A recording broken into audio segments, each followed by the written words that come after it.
Ассаламу алейкум, арда әлеумет. Тіршілік түйткілі күнкөріс кебінімен өтіп жатқан бұл жетіде әйел әдебімен қайта эфирде. Бағдарлама тізгінінде Ақерке Шахризат қызы. Білім ақылдылық пен парасаттылықтың белгісі. Білімді адам жарық шам секілді, ал білімсіз қараңғы түн сияқты. Ислам дінінде адамзат баласына қойылатын ең басты талаптың бірі оқу, іздену, білім алу. Құран аятының ең алғашқы түскен аятында да оқы, жаратқан Раббыңның атымен оқы деп келетіні баршамызға мәлім. Олай болса, бүгін әйелге білім парыз тақырыбында көркем жан-жақты ой өрбітетін боламыз. Студиямызға келіп отырған қонақтарымызбен таныстырып өтейін. Дінтанушы, PhD доктор Зейнеп Жәдігер қызы. Сонымен қатар, Мұхаммед Хайдар Дулати атындағы Тараз өңірлік университетінің филология ғылымдарының кандидаты профессор Зиба Абдулла қызы. Қош келдіңіздер. Көңіл күйлеріңіз қалай? Аллаға шүкір. Рахмет. Тамаша. Әңгімеміздің әлқиссасын ұстаз өзіңізден бастасақ, өйткені ислам діні жайлы жаңа қозғап өттік. Пайғамбарымыз Мұхаммед саллаллаху алейхи уассалам білім алу әрбір мұсылман кісіге де, әрбір әйелге де парыз деген екен. Ондай болса, әйелдерге білім ізденудің парыздығы жайлы тәпсілеп айтып беріңізші. Бисмиллахир-рахманир-рахим. Алхамдулиллахи раббил аламин. Ассалату ассаламу аля расулина Мухаммадин ва аля алихи ва асхабихи аджмаин. Рахмет Ақерке ханым. Білім іздену, жаңа өзіңіз айтқандай, Пайғамбарымыз саллаллаху алейхи хадисінде еркек әйел болсын, барлығын ілім іздену парыз деді. Тіпті тал бесіктен жер бесікке дейін ілім үйрену қажет екендігін атап өтеді. Өйткені ілім ақ пен қараны, дұрыс пен бұрысты, жақсы мен жаманды айыратын негізгі ұстанымдарымыздың бірі. Ілімсіз қараңғы. Ілім адамды туралыққа, мәдениеттілікке, дұрыс түсінуге, отбасының берекесін ұстанып отыратын нәрсеге шақырады. Құран кәрімде өзінде де оқы деді. Алғашқы түскен аяттардың бірі оқы, сені жаратқан Раббыңның атымен оқы деді. Оқы дей отырып, бұл Алла тағала ері болсын, әйелі болсын, барлығын білім алуға шақырып жатыр. Тіпті Құранда басқа бір аятта да білгендер мен білмегендер тең бе дейді. Яғни білу мен білмеудің арасында аспан мен жерде айырмашылық бар екендігін білдіртеді. Көптеген Пайғамбарымыз саллаллаху алейхи вассаламның хадистерінде де егер әйелдерің дейді, сендерге мешітке баруға рұқсат сұраса, оны жіберіңдер дейді. Тіпті Пайғамбарымыз саллаллаху алейхи вассаламның кезінде де әйелдер Пайғамбарымыздан бір күнді сұраған. Енді ол кезбен бұл кезді салыстырған кезде мешіт білім ордасы болған. Жиналып намаз құлшылық жасайтын орны, білім ордасы, мәселені шешетін орта болған. Демек, ол кездің мешіті білім ордасы болса, қазіргі кезде де әйел баласы, жалпы қоғамдағы, жалпы әйел баласы болсын, оның ішінде діндар әйел балаларының сауат алуы, жаңа сауат ашу курстарында оқуы өте маңызды. Рұқсат берген секілді, егер адам өзіне және отбасына білім беруде әлсіздік танытатын болса, онда білім алуына жағдай жасау керек. Жерде. Алла разы болсын. Қазіргі таңда енді қызын оқытпайтын адам жоқ шығар. Дегенмен, совет заманынан кейін біздің қоғамда мынандай пікір қалыптасқан сияқты. Ерге сенбе, өзіңе сен. Қыз баласы оқысын. Мысалы, негізі білім алу әйел адам үшін жұмыс істеп, нәпақа табу үшін емес, өзін-өзі дамытып, бір сондай үлкен білім деңгейінде, рухани биік деңгейде болу үшін емес пе? Қалай ойлайсыздар, ханымдар? Саламатсыздар ма, құрметті көрермендер? Шынында да бүгінгі мынау әйел әдебі тақырыбындағы бағдарламаларың өте жақсы, құптарлық дүние. Өйткені бүгінгі күні жалпы байқап отырсақ, жалпы қоғамзатта ананың рөлі әрқашанда басты рөлді атқарады. Өйткені алып анадан да туады дейді. қыз болсын, ұл болсын, қай-қайсымызда біз анадан дүниеге келеміз. Сондықтан да жаңа мына Зейнеп ханым айтып өткендей, бүгінгі қоғамда жалпы осы әйел затының білім алуы сонау замандардан, ықылым замандардан бастаған. Оны мына Құран кәрімнің өзінде де айтқан, өзінің аяттары, жолдары арқылы дәлелдеп айтып өтті.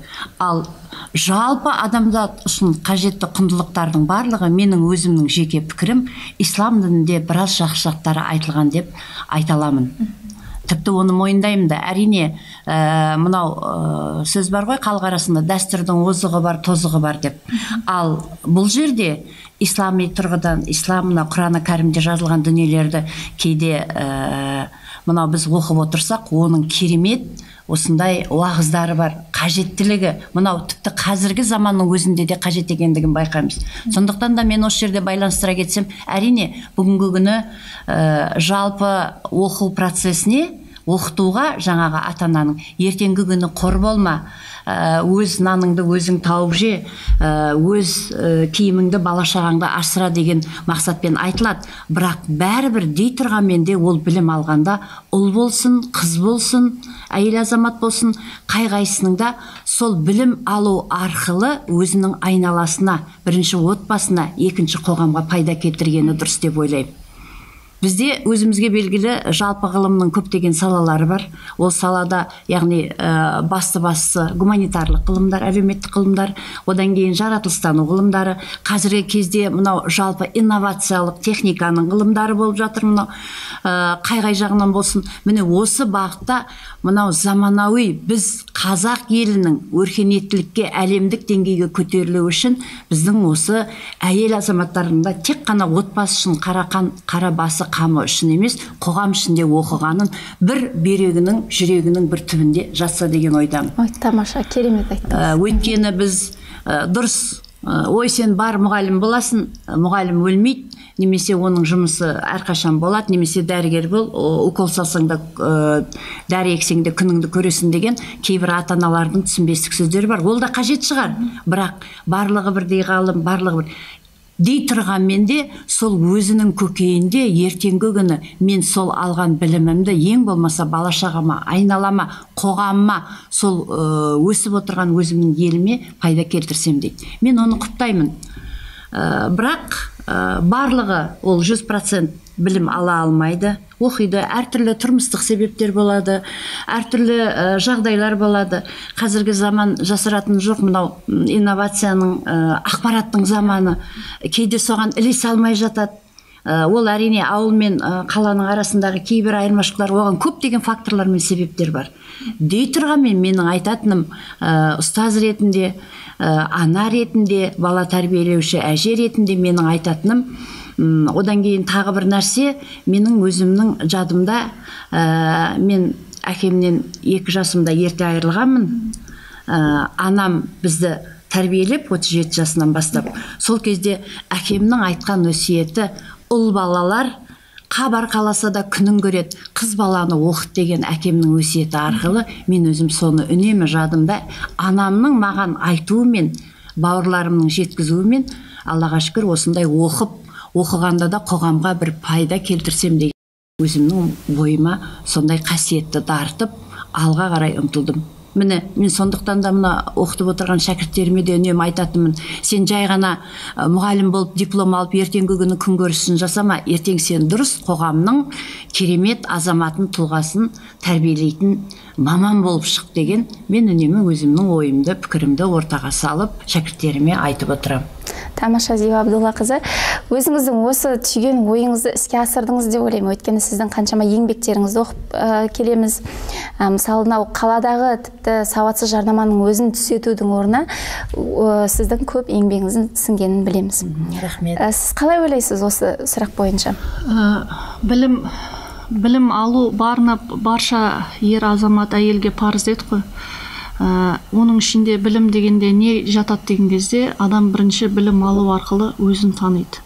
Өзін танып, өзін жетілдірген кезде айналасына да өзіне де жарық нұрын шашалады. Қазір кезде заманына қарай білім алу бұл ислам дінінің ұстанымы. Кезінде жаңағы алыптардың, батырлардың, ақындардың, ел басқарған азаматтардың артында апасы, әжесі, анасы қиссаларды, батырлар жырын айтып өтсе, қазір заман жаңағы жерде жан-жақты ақпараттық заман болғаннан кейін әйел баласы да сол нәрсені негізге ала отырып, жан-жақты өзін түсіндіріп, өзін тұлға ретінде көрсете алатын болса, Зипа апай айтқандай, ол айналасына жарық шашалады. Білім дегенде қалай, мынау шырақ секілді болмау керек. Білім жарық шашады, бірақ өзінің түбіне қараңғы.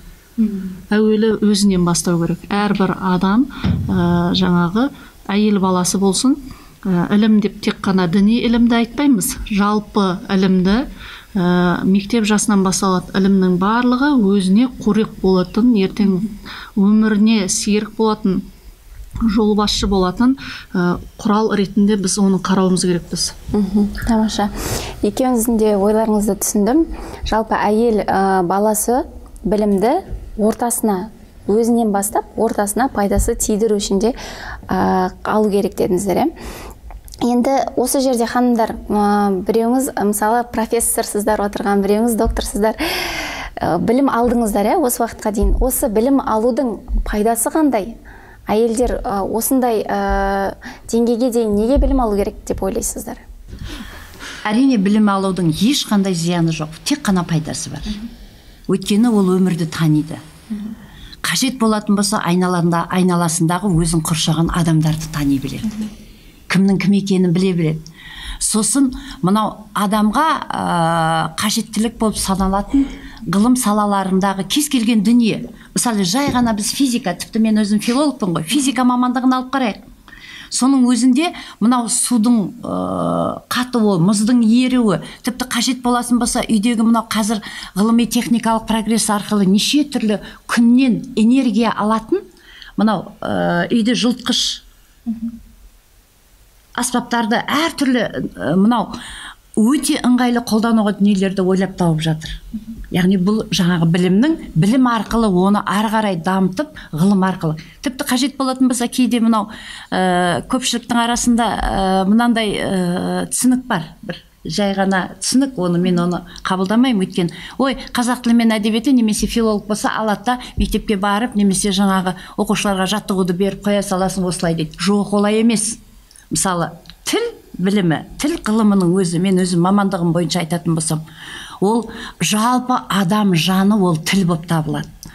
Ал тілі жоғалған жұрттың өзі де жоғалады дейді Ахмет Байтұрсын айтқанда. Ол баршамызға белгілі. Міне сол арқылы, егер біз тіліміз ұмытылса, оның қыры мен сыры өте көп. Біз тіліміз ұмытылса, біздің ұлтымыз, этносымыз, біздің кім екендігіміз жоғалып кетеді. Қазақ халқы жер бетінен жоғалып кетеді. Бірақ маған кейбір бір сұхбаттарда қойды, осы тілді осы жоғалып кетеді, осылай орыс тілді болып бара жатырмыз, немесе ағылшын тілді болып бара жатырмыз, осылай қалай деп сонда сұрақ қойды ма, болашағы қалай бол? Мен айттым, жоқ, олай болмайды, жоғалмайды тіліміз біздің ешқашан. Өйткені тілдің жанашырлары сол тіл үшін өзінің жасап жатқан жаңағы дүниесі үшін жанашырлар оны қоғамға пайда келтіретіндей, оның қыры мен сырын, ілімін тауып жатқан біздің ғалымдарымыз жеткілікті. Тіпті ғалым емес, жай ғана қарапайым ауылдың азаматын алып қараңызшы. Тілім, дінім, болмысым деп, ол әрқашан елім, жерім, отбасым дейді. Жалпы отбасының өзі кішігірім мемлекет деп айтылады. Сондықтан да біз отбасының өзіне келтіретін жай ғана сол ғылымның пайдасынан, кез келген ғылымның жаңа айтады, білімді болса азамат. Мысалы, әйел азамат дейік, әйел жалпы негізі ер адам үйдің діңгегі болса, оның киесі оны оқсататын әйел. Әйел айтады ғой мынандай, ұл таппас әйел болмас, тұрарын айтады, мал таппас еркек, ұл таппас әйел болмас, тұрарын айт, мал таппас еркек болмас, құрарын айт дейді. Соның барлығын құрап отыратын әйел. Егер ол әйел білімді, мынау үнемдеу жағы дейді ғой, экономикалық, осы жағынан да оның білімді жан жағын саралап, жаңағы айтқандай мәдениетімен, өзінің жүріс тұрысымен, мен бір күні бір оқиға болғанда тәрбиеші, бірақ ол кісінің өзінің кейбір ағаттық мінездері, кейбір болады ғой өмір болғаннан кейін, бірақ біз соны болады ғой дейміз де немқұрайды қарамай, сонда мен былай айтқам, орысша айтылды, ол сөз орысша болды. Мен енді айта берейін қалай. Воспитатель должен быть воспитанным дедім мен. Өйткені ол кісі тәрбие бағытында жұмыс жасайтын. Бір оғаш қылықтарын өте бір ұнамсыз көбірек жақтары байқалып жүрді. Тіпті менімен де сондай бір сондай кездейсоқтық бір байланысатын кездері болып қалды. Сол кезде мен бір ауыз сөз айттым. Воспитатель должен быть воспитанным. Айналайын, абайлаңыз, жан-жағыңызға қараңыз сіз деген сияқты нәрсені. Әрине біз мына өмір сүргеннен кейін, білім алғаннан кейін, білімді азамат болғаннан кейін қажет болатын болса, қазір мына әлеуметтік желілерде көп деген нәрселерді айтып жатыр. Оның тек қана біз мынау пайдасын ғана, пайдалы жақтарын, соны өз бойыңда қорыта білетін, талдау жасай білетін, яғни анализ дейміз ғой, оны бойыңа дарта білетіндей дәрежеде сенің білімің болса, онда сен шынында да әдепті әйел боласың. Ал ислами тұрғыдан, Зейнеп ханым, сіз айтыңызшы өзіңіздің ойыңызды. Ислами тұрғыдан біздің жетістігіміз деп айтылды ғой, исламда қажет па деген кезде, сол біздің негізгі неміз сахабалардың дәуіріне қарайықшы. Пайғамбарымыздың кезінде пайғамбарымыздан барлық мәселелерді пайғамбарымыздан сұрады. Отбасы мәселелерін Айша анамыздан сұрады. Шариғатта 7 үлкен ғалым бар сахабалардың дәуірінде, соның бірі әйел баласы Айша анамыз радиаллаху анха. Кейбір отбасылық мәселелерде хадисті дұрыс түсінбей қалдым деген мәселеде сахабалардың барлығы келіп Айша анамыздан сұрайтын болған екен. Тіпті халифа болған Әбу Бәкір радиаллаху анхтың кезінде, Омар радиаллаху анхтың кезінде, Осман радиаллаху анхтың кезінде, тіпті Али радиаллаху анхтың кезінде Хазіреті Айшадан радиаллаху анхадан кейбір мәселелерді сұрап отыратын болған екен. Өйткені 7 үлкен фиқ ғалымдарының бірі Айша анамыз. Енді біздің жетістіктерімізге келгенде біз әрине қуанамыз. Мысалы келіп, мешітке келіп білім алған кезде, ақ пен қараны ажыратқан кезде, Раббысын танытқан кезде, бізге олардың қуанышы біздің жүрегімізді бір керемет бір әлем сезімге бөлетеді. Түсінбей жатқан жерін біз түсіндіріп жерсек, мысалы дәретін, біз мысалы мешітке келгенде дәретін, Құранын, намазын, қалай дұға қылу керектігін біз үйреткен кезде ол бізге қуаныш сыйлайды. Өйткені 40 парызды әрбір мұсылман білу керек. Соны білмей жатқан кезде біз соларды үйретуіміз де керекпіз. Енді әйел баласының мақсаты доктор, профессор болу емес. Оның мақсаты жаңағы әйел бақыты, бала тәрбиесі сол болу керек. Өйткені әйел бір қолымен бесік тербетсе, бір қолымен әлем тербетеді дейді. Әлем тербету дегенне ол ұрпақты тәрбиелеу деген сөз. Ол жерде әйелдердің арасынан да әйелдердің тілімен түсінетін болу керек. Соның бірі Зиба апай да мінекей сол өз саласының маманы, профессоры. Бізде дін жағынан бізде сол жолға былай келе жатқан адамдардың біріміз. Менің айтқым келгені, әйел баласы дұрыс түсініктегі өзіне қажетті білімді ала білетін болса, қоғамына сай, заманына сай, ол өзінің баласына дұрыс сұрағына жауап бере алады. Қазір балаларды интернет, телефон деген тәрбиелеп жатқан кезде, балдар бұрынғы балдар емес, қазіргі балдар. Бұрын ойнап, бір-екі ойыншықпен ойнап, күнін өткізетін, қазір бір-екі ойыншық емес, бір күні мына ойнаса, ертең мына ойнау керек. Мынамен күнде ойнай алмайды ол балдардың психологиясы. Олардың да сұрақтары жан-жақтышы. Бір ойыңа келмейтін балдардың сұрағын сұраған кезде жауап бере алатындай дәрежеде әйел баласы білім алу керек. Сол салада да әйелдердің тіліне түсіндіретін мамандар да болуы қажет-ақ. Жан-жақты болу керек. Жан-жақты болу керек. Тек қана бір жақты болмай, жан-жақты болу керек. Жан-жақты деген кезде, әр адам өзіне керекті, бірақ әйелдің тілімен түсіндіретін бір адамдар бүйтіп сүзіліп шығады өзі. Барлық әйелдер оқымысты болсын деп айта алмаймыз. Олардың ең мақсаты әйел бақыты, ошақ қасы, жаңағы жерде бала шағасына дұрыс тәрбие білу мақсатына бәріне парыз. Бірақ сол әйелдердің арасынан шығып, ақ пен қараны әйел тілімен түсіндіретін әйелдерді қажет. Тамаша. Қоса кететін нәрсе бар тағы. Ұлттық менталитетті есептеуге. Ата жұрт, атамекен, деп көп жерлерді айтамыз да, бірақ ана тіл деген кезде ана мекен, ата жұрт, ата қоныс деп айтылмайды да, ана қоныс деп айтылмайды да, бірақ ана жұрт деп те айтылмайды да. Ана жер ана деп айтылады. Ана жер ана деп айтылады. Бірақ ана тілі дейді. Неге? Өйткені ана білімді болса, білімді ана арқылы. Негізінде тәрбиені, болашақтың тәрбиесі анада ғой негізінде. Ер адамның несі нәпақасын тауып, отбасын асырау болатын болса, түзде болатын болса, әйелдің міндеті үйінде дұрыс тәрбие білу керек. Яғни өзін жаңағы же дейді, ана сүтімен, ана тілімен балаға өзінің жаңағы бере алатын болса, қасиетті. Сол бұл ертең ол бала болашақта басқа жаққа елін, жерін сатпайтын, жаңағы нағыз ер азамат, адал ер азамат болып өсетіндігіне күмән жоқ та. Осы жерде менде бір сұрақ келіп отыр көкейме. Бүгінде бүкіл Біріккен ұлттар ұйымының басты күн тәртібінде гендерлік саясат мәселесі тұр. Біздің қазақ дәстүрінде әйел мен еркектің құқықтары бір болғанымен, оның физикалық тұрғыдағы, жаңағы отбасылық тұрғыдағы бәрібір әйел кісі ер кісіден бір саты төмен дейді. Ол біздің қазақтың дәстүрінде келе жатқан нәрсе. Енді осыны тәпсілеп ашып көрейікші, ханымдар. Дұрыс айтасың, Ақерке айналайын. Бұл Біріккен ұлттар ұйымының құрамында біздің Қазақстанда бар, яғни оның құрамында тәуелсіз мемлекеттер 102-ге ден аса, менімше қазір енді нақты санағын білмеймін, тәуелсіз мемлекеттердің сол ұйымы. Міне ол жерде де мына айтып отырған гендерлік саясат. Бұл гендерлік саясат бұрыннан айтып келе жатыр. Бірақ бұл жерде біз дұрыс тәуелсіз мемлекет болдық, теңдей дәрежеде болдық, солай айтамыз. Менің өзімнің жеке пікірім, өзімнің дұрыс гендерлік саясат дегенде мен үнемі өзім айтып жүрем, қатын басқарған ел қараң қалады деп. Оны сіздер де естіген шығарсыздар. Өйткені жалпы басқару ісіне әйел көбірек араласып кетсе, үйдегі шаруалар мен бала тәрбиесі далада қалады.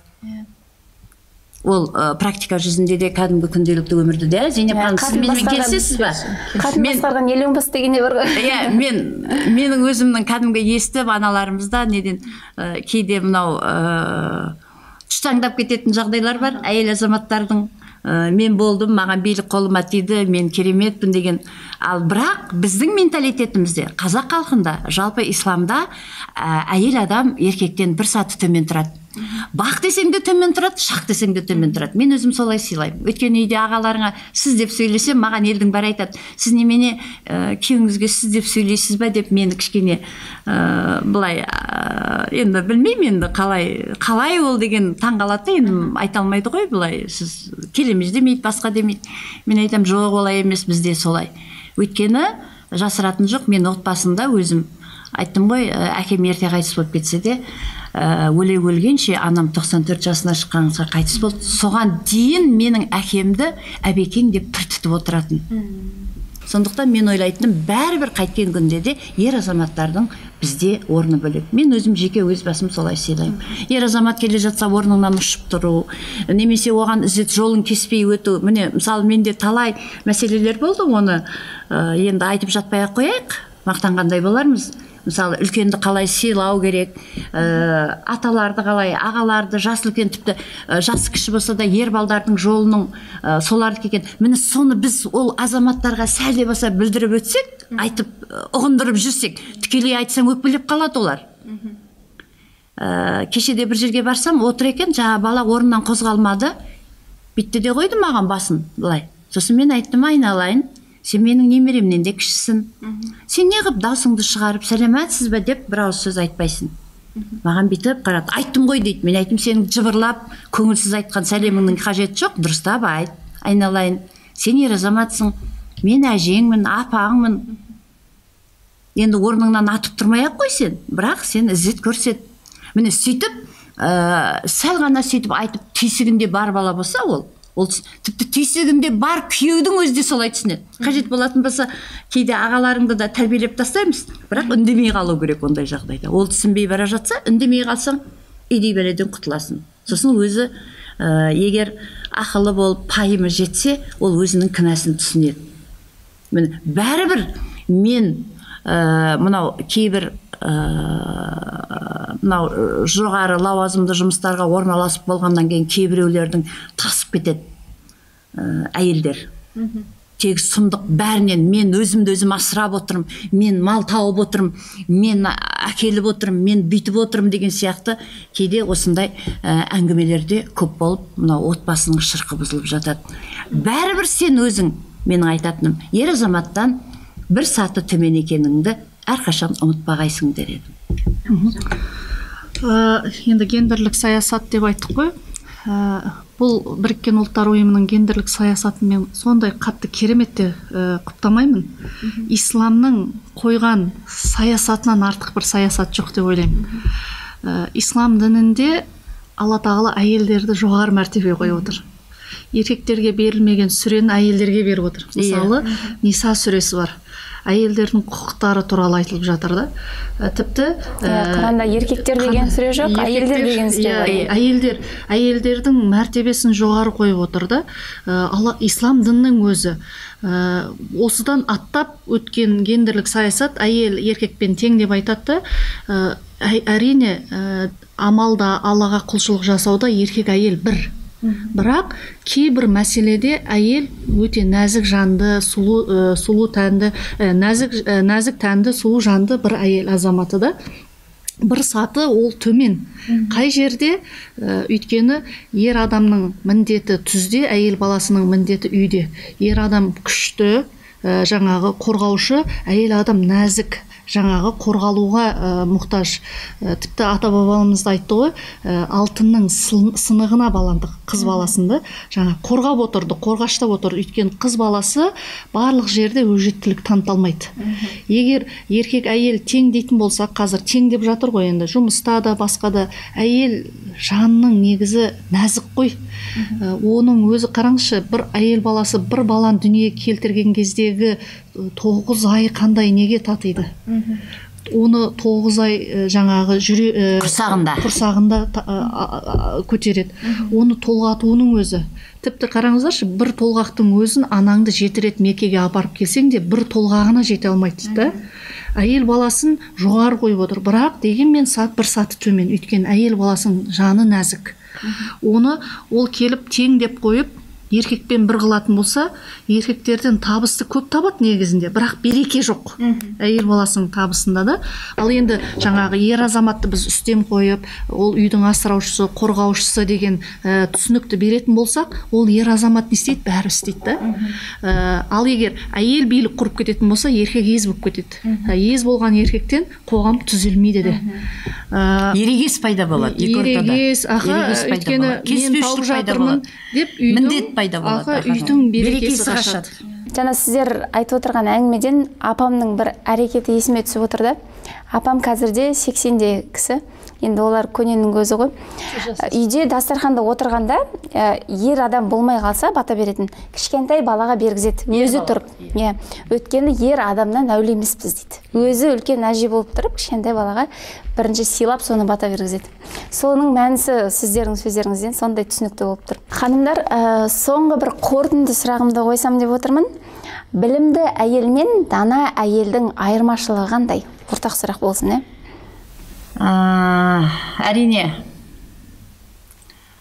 дана әйел болғасын, ол білімді әйел деп есептеймін. Сондықтан, әрине, салыстырмалы түрде айтар болсақ, дана әйелдің ақылы да, парасаты да, бағана өзің айтқандай, оның пайымы да, берер тәрбиесі де, үлгісі де, өнегесі де зор деп ойлаймын. Әрине, білім алу бәріне бірдей ғой, бірақ білімді әйелдің барлығы дана бола алмайды.